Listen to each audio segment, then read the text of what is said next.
हौसले बुलंद हो तो कुछ भी किया जा सकता है। सोचिए एक ऐसा इंसान जिसके पास घर नहीं था, काम नहीं था, कोई मास्टर आइडिया नहीं था, बल्कि वो हमारे देश में एक रेफ्यूजी की तरह आए थे।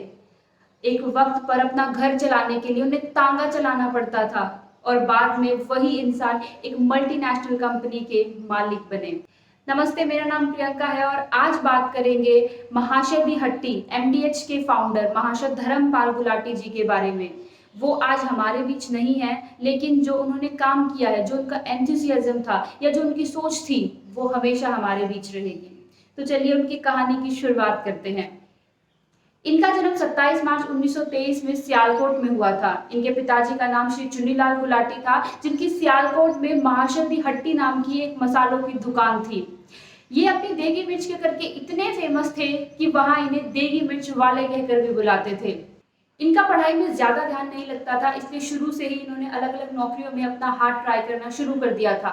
लेकिन कहीं भी बात जब नहीं बनी तो पिता चुन्नीलाल ने इन्हें अपनी महाशय दी हट्टी की दुकान पर ही बुलाना शुरू कर दिया।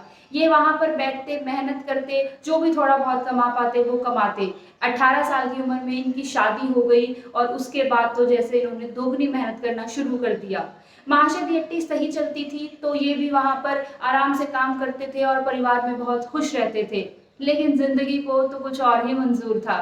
1947 में जब देश आजाद हुए तो बदकिस्मती से सियालकोट पाकिस्तान चला गया और उसके साथ इनकी दुकान भी पाकिस्तान में चली गई। उस वक्त दंगे बहुत ज्यादा भड़क गए थे, तो जान से ज्यादा जरूरी इन्हें कुछ नहीं लगा और इसीलिए ये अपना बोरिया बिस्तरा बांधकर भारत की तरफ आ गए।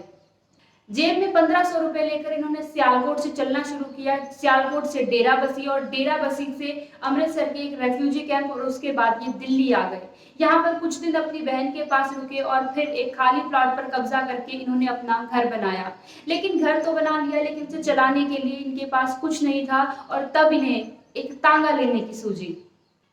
1500 रुपए में से 650 रुपए का इन्होंने तांगा खरीद लिया। इन्हें तांगा चलाना नहीं आता था, इसलिए इन्होंने पहले तांगा चलाना सीखा, घोड़े का ध्यान रखना सीखा, बाकी हिसाब किताब सीखे।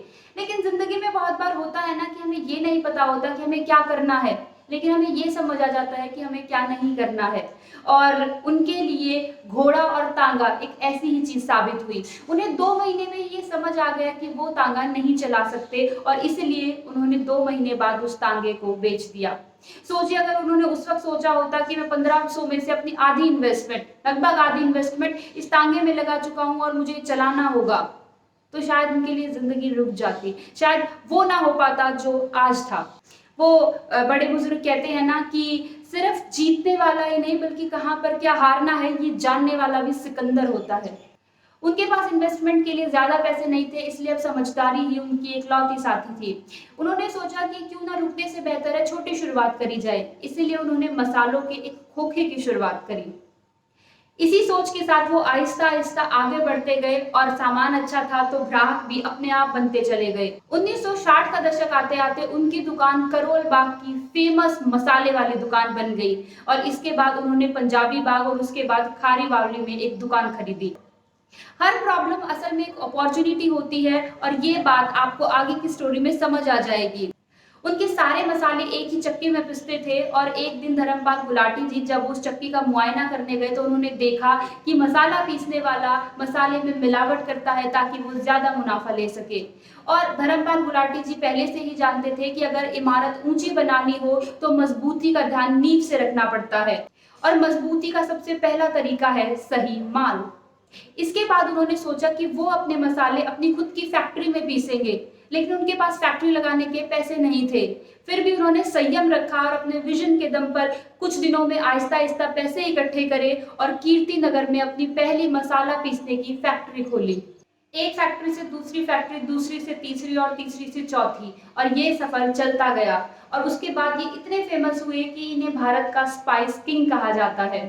जहां आजकल के लोग जल्दी से जल्दी रिटायर होना चाहते हैं, इन्होंने अपनी जिंदगी के आखिरी सालों तक काम किया। ये अपने आखिरी सालों तक भी एमडीएच की एडवर्टाइजमेंट के लिए काम करते रहते थे।